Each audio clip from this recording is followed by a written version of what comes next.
Good morning students. तो आज फिर एक बार मैं एच.सी. श्रीवास्तव आप लोगों के सामने हूँ और जो कुछ भी हमने पढ़ाया है, जैसा कि आपको पता है कल से ही उसका रिवीजन चल रहा है। तो कल हमने अटेंड किया था कुछ one words answer question answers. आज हम करने जा रहे हैं कुछ ट्रू फॉल्स का स्टेटमेंट को कि वेरीफाई करना है कि whether this statement are true और फॉल्स। ठीक है, तो अगर आप इस चैनल पे पहली बार आए हैं तो प्लीज़ डू सब्सक्राइब कर लीजिए ताकि सारा नोटिफिकेशन आपको समय से मिलता रहे। और अगर आपको ये वीडियो पसंद आता है, हमको वो पूरी उम्मीद है कि आपको पसंद आएगा, तो लाइक और शेयर भी करिए ताकि और लोग भी, आपके जो दोस्त मित्र हैं, वो भी इससे लाभान्वित हो सकें। ठीक है, ये सारे वैसे क्वेश्चन ट्राई किए जा रहे हैं, वैसे क्वेश्चन अटेम्प्ट किए जा रहे हैं जो कि अक्सर बोर्ड एग्ज़ाम में पूछे जाते हैं। ठीक है बच्चों, तो शुरू करें।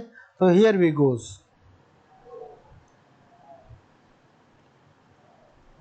First question is the direction of flow of current in a conductor is same as the direction of flow of electron. ठीक है, तो आपको पता है कि ये direction of flow of current हमेशा जो है, ये जो कन्वेंशनल करंट है उसका डायरेक्शन रिवर्स होता है इलेक्ट्रॉन के फ्लो के दूसरी डायरेक्शन में होता है। तो ये स्टेटमेंट हमारा क्या हो गया? ये स्टेटमेंट हो गया फॉल्स। ठीक है, और इसका रीज़न क्या हुआ? क्योंकि the flow direction of flow of current is reverse of the flow of electron. ठीक है, जैसा मैंने आपको बताया था, या जैसा आप जानते भी हैं कि अगर स्टेटमेंट कोई फॉल्स है तो उसका रीज़न भी लिखना पड़ता है कि करेक्ट क्या है। ठीक है, दूसरा क्वेश्चन हम देते हैं, when an ebonite rod is rubbed with the wool. When an ebonite rod is rubbed with a wool, positive charge is developed on ebonite rod. ठीक है, पॉजिटिव चार्ज कहाँ डेवलप होगा? एबोनाइट रॉड पे। तो ये भी स्टेटमेंट गलत है। ठीक है, ये स्टेटमेंट भी गलत है और इसका सही क्या होगा? Positive charge is always developed on wool in this case. ठीक है, तो हमेशा जो है ये पॉजिटिव चार्ज जो है वो वूल पे डेवलप होता है, एबोनाइट रॉड पे नेगेटिव चार्ज डेवलप होता है। ओके, अगला क्वेश्चन पे हम जाते हैं। Electric current is defined as the rate of flow of electric charges. ठीक है, electric current is defined as rate of flow of electric charges. इसका फार्मूला हमको पता है, Q/T होता है। Q क्या है? ये चार्ज है और T क्या है? टाइम है। ठीक है, तो ये स्टेटमेंट बच्चों, ये स्टेटमेंट हमारा ट्रू है। ठीक है, इसके जस्टिफिकेशन के लिए आप ये फार्मूला याद करिए और इस फार्मूले को चाहें तो आप लिख भी सकते हैं। ओके, चौथा क्वेश्चन है, electric current can flow only when the electric circuit is close circuit. ठीक है, ये भी सही बात है। कोई भी इलेक्ट्रिक सर्किट है, मान लीजिए ये रेजिस्टेंस है, ठीक है, और इसको आप स्विच के माध्यम से, ठीक है, जब स्विच के माध्यम से जोड़ते हैं और जब इसको बैटरी से कनेक्ट करते हैं तो ये जब तक खुला हुआ है तब तक कोई करंट फ्लो नहीं करता, और जैसे ही ये सर्किट, मान लीजिए यहाँ बल्ब लगा देते हैं, थोड़ा और इजी हो जाएगा आपको समझने के लिए। और जैसे ही ये सर्किट क्लोज कर देते हैं तो क्या हो जाता है, ये जो हमारा बल्ब है वो ग्लो करने लगता है। ठीक है, तो ये इसका मतलब क्या हुआ कि इसमें करंट फ्लो कर रहा है। ठीक है, तो electric current can flow only when the electric circuit is close circuit is a true statement. ठीक है, ये ट्रू स्टेटमेंट है। होप कर रहा हूँ कि ये चीज़ें आपको समझ में आ रही हैं। अगर नहीं समझ में आ रही है तो हमारा वीडियो देखते रहिएगा, उसमें हमने इसको पूरा डिटेल में समझाया हुआ है। ठीक है, we come to the next question, that is resistivity and of an alloy is greater than the resistivity of its constituent metal। ठीक है, ये बिल्कुल सही आंसर है, स्टेटमेंट है, तो इसको हम ट्रू कर देते हैं। इसमें कोई रीज़न लिखने की ज़रूरत नहीं, कोई फार्मूला नहीं इसके लिए, कि जो इंडिविजुअल एलॉय के जो इंडिविजुअल मेटल्स हैं उससे हमेशा इसके एलॉय की रेजिस्टिविटी ज़्यादा होती है। ठीक है, अगला क्वेश्चन लेते हैं। Nichrome is use for preparing filament of electric bulb. Sorry, ये स्टेटमेंट आपका फॉल्स है। ठीक है, ये स्टेटमेंट क्या है, ये फॉल्स है। रीज़न क्या है कि दैट इलेक्ट्रिक फिलामेंट, ठीक है, filament is made by tungsten wire. ठीक है, तो ये ध्यान रखिएगा, टंगस्टन वायर से फिलामेंट बनते हैं, न कि नाइक्रोम से। ठीक है, तो नाइक्रोम गलत है, नाइक्रोम से हीटर बनते हैं, हीटिंग एलिमेंट्स बनते हैं। ठीक है, 7वां क्वेश्चन हमारा है, an ammeter is always connected in series of an electric circuit. It is a very true. ठीक है, ये सही है। क्यों सीरीज के में कनेक्ट करते हैं, ये सर्किट है मान लीजिए, तो यहाँ अमीटर अगर कनेक्ट करना है तो ये सीरीज में कनेक्ट करेंगे, और ये सीरीज में कनेक्ट करने से क्या फ़ायदा होगा बताता हूँ मैं आपको। पहले सर्किट बना लेते हैं हम। ठीक है, तो सीरीज में कनेक्ट करने से क्या होता है, अमीटर का रेजिस्टेंस जो है बहुत कम होता है, तो इस इधर से इस पे जो करंट में जो वोल्टेज ड्रॉप होता है अमीटर के क्रॉस, वो बहुत मिनिमम होता है, इसलिए सर्किट के करंट पे ज़्यादा इफेक्ट नहीं पड़ता। ठीक है, इसको लिख सकते हैं, voltage drop should be lesser. ठीक है, होना चाहिए, should be minimum, hence resistance of ammeter is very low. ठीक है, तो यहाँ पे वोल्टेज ड्रॉप कम होगा, रेजिस्टेंस लो होगा, इसलिए इसको सीरीज में कनेक्ट करेंगे। Resistance of a voltmeter should as small as possible. ये आपका स्टेटमेंट जो है वो गलत है, जैसा कि ऊपर के क्वेश्चन में ही लिखा हूँ मैं कि as low as possible, as small as possible किसका होना चाहिए, तो ये हमेशा अमीटर का होना चाहिए, वोल्टमीटर का। ये वोल्टमीटर का resistance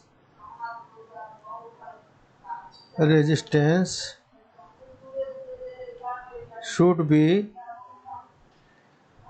as large as possible so that minimum current should flow through it। ठीक है, इसके थ्रू मिनिमम करंट फ्लो करना चाहिए, and maximum current should flow through the load. ठीक है, थ्रू द लोड। ठीक है, तो इसलिए जो है ये स्टेटमेंट आपका फॉल्स है। ठीक है, हमको उम्मीद है कि आपको ये चीज़ें बिल्कुल क्लियर हो रही होंगी। अगला क्वेश्चन की तरफ बढ़ते हैं। अगला क्वेश्चन है,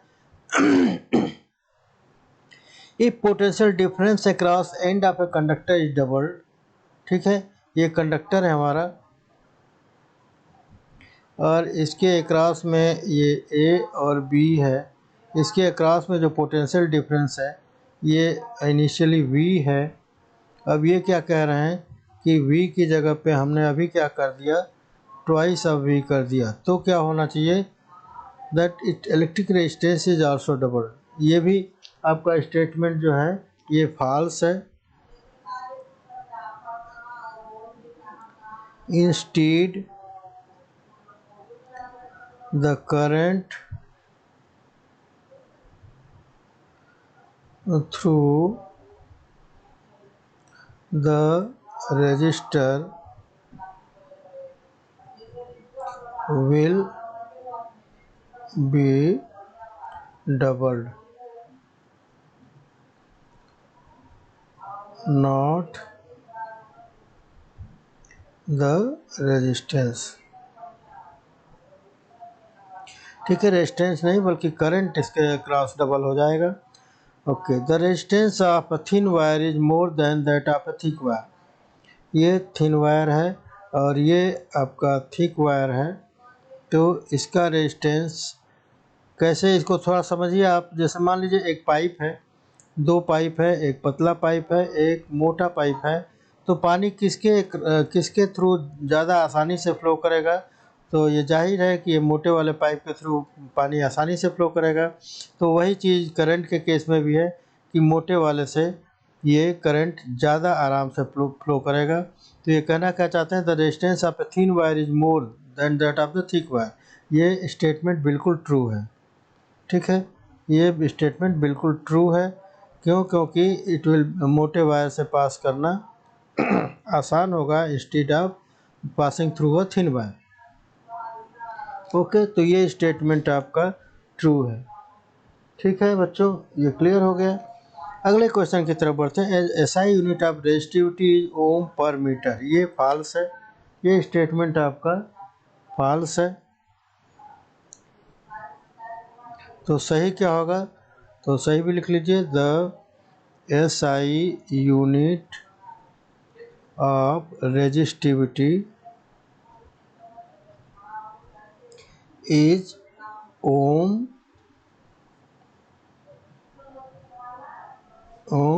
मीटर। ठीक है, इसका फार्मूले से देखिए क्या होता है कि resistivity will be equal to R A divided by L होता है। यही होता है ना बच्चों, फार्मूला याद रखिए। अब आर का यूनिट क्या होगा? ये इसका सबका यूनिट लिखिए, तो आर का यूनिट ओम होगा, एरिया का यूनिट मीटर स्क्वायर होगा, और डिवाइडेड बाई लेंथ का यूनिट क्या होगा? मीटर होगा। तो मीटर से मीटर का स्क्वायर कट जाएगा, तो आपका आंसर क्या आएगा?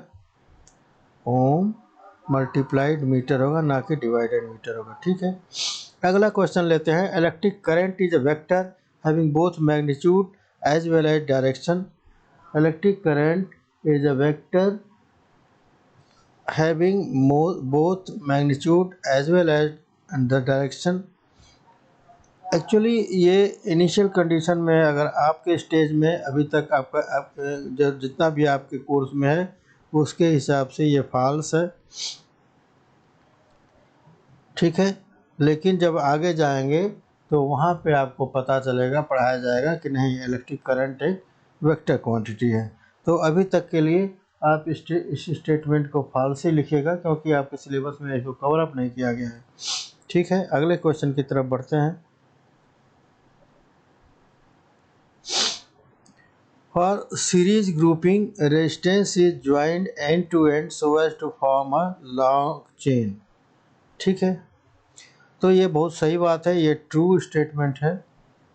ठीक है, क्योंकि रेजिस्टेंस जब सीरीज में जोड़ते हैं तो ऐसे ही तो जोड़ते हैं, ये लंबी सी एक चेन बनती जाती है।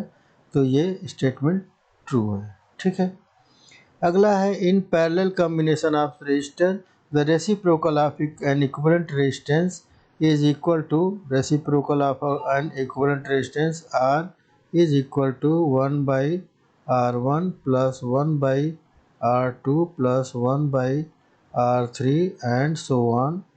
ठीक है, पैरेलल कॉम्बिनेशन का फार्मूला यही है, तो ये बिल्कुल सही है। ये स्टेटमेंट हमारा क्या है? ये है ट्रू है। ठीक है, अगला 15वां क्वेश्चन सवाल करते हैं। According to the Joule's law the amount of heat produced. ठीक है, इसका लिखते जाते हैं। Heat produce is directly proportional to the given resistor given time is directly proportional to the amount of the current flowing through it. क्या है? Amount of current flowing through it. ये गलत है। ठीक है, ये होगा एक्चुअली सही क्या है, करंट फ्लोइंग के स्क्वायर के हिसाब से होता है, ठीक है। तो ये स्टेटमेंट हमारा फॉल्स हो गया। It is directly equal to the square of the current flowing fluid. Okay, क्या होगा, heat produced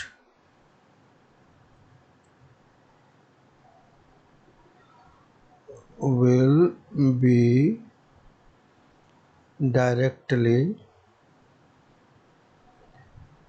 proportional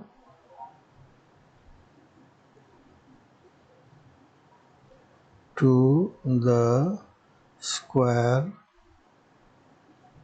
of current, ठीक है। ओके, 16वां क्वेश्चन लेते हैं। Electric power in a circuit is defined as the rate of consumption of electrical energy in the circuit, ठीक है। तो ये बिल्कुल सही बात है। P यहाँ ट्रू लिख दीजिए इसको। क्यों? क्योंकि P is equal to electric power जो हमारा होता है V इंटू आई, ठीक है, डिवाइडेड बाई टाइम, ठीक है, rate of consumption of electricity, ठीक है। तो ये बिल्कुल सही है।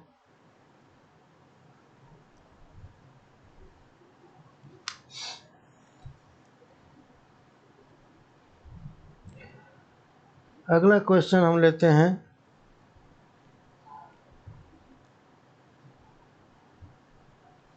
An electric bulb is filled with nitrogen gas in order to prolong the life of filament। ये बिल्कुल ट्रू है, ये सही बात है, ठीक है, कि इलेक्ट्रिक करंट इस लाइफ को प्रोलॉन्ग कर देता है, ठीक है। अदरवाइज बिना गैस के, इसीलिए इसके चारों तरफ एनवेलप होता है, एनवेलप ऑफ ग्लास। ये ग्लास कैसा होगा? थिन ग्लास होगा जो ट्रांसपेरेंट होगा and with field nitrogen,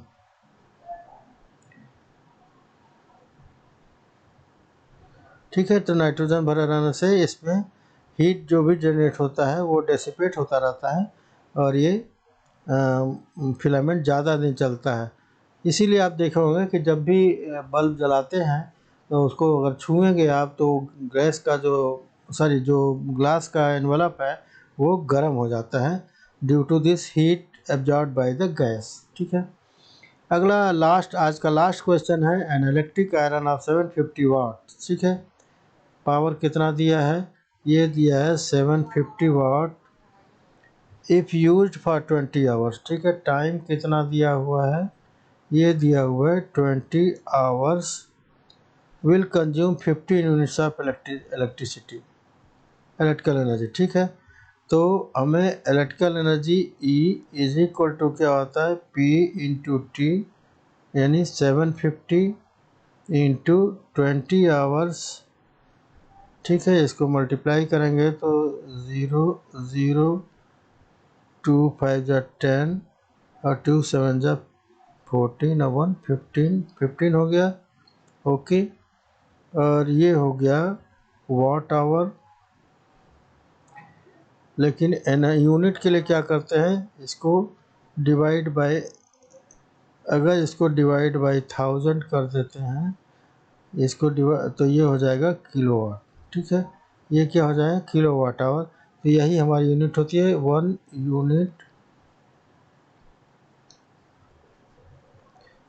unit will be equal to 1 kilowatt hour. तो ये हो जाएगा हमारा 15 किलोवाट आवर और ये बराबर हो जाएगा 15 यूनिट, ठीक है। तो इसका मतलब ये स्टेटमेंट ट्रू है, ठीक है। तो इस तरह से आज का ये आखिरी सवाल रहा। अगर आपको एक बार फिर से बताता हूँ कि अगर आप इस चैनल पे पहली बार आए हैं तो इसको सब्सक्राइब ज़रूर करिएगा और इसको शेयर और लाइक भी ज़रूर करिएगा, ठीक है। अगर पहली बार आए हैं तो सब्सक्राइब ज़रूर कर दीजिएगा ताकि जो भी अगला वीडियो बने उसका नोटिफिकेशन आपको तुरंत मिल जाए। और अगर आपको ये पसंद आता है लाइक भी करिए और अपने दोस्तों को शेयर भी करिएगा, ताकि आपको हम जो क्लास 10th का जो हमारा मुहिम है कि आपको 100% मार्क्स सिक्योर करवाना है फिजिक्स में, तो उसमें हम सफल हो पाएँ। Thank you, bye bye, take care.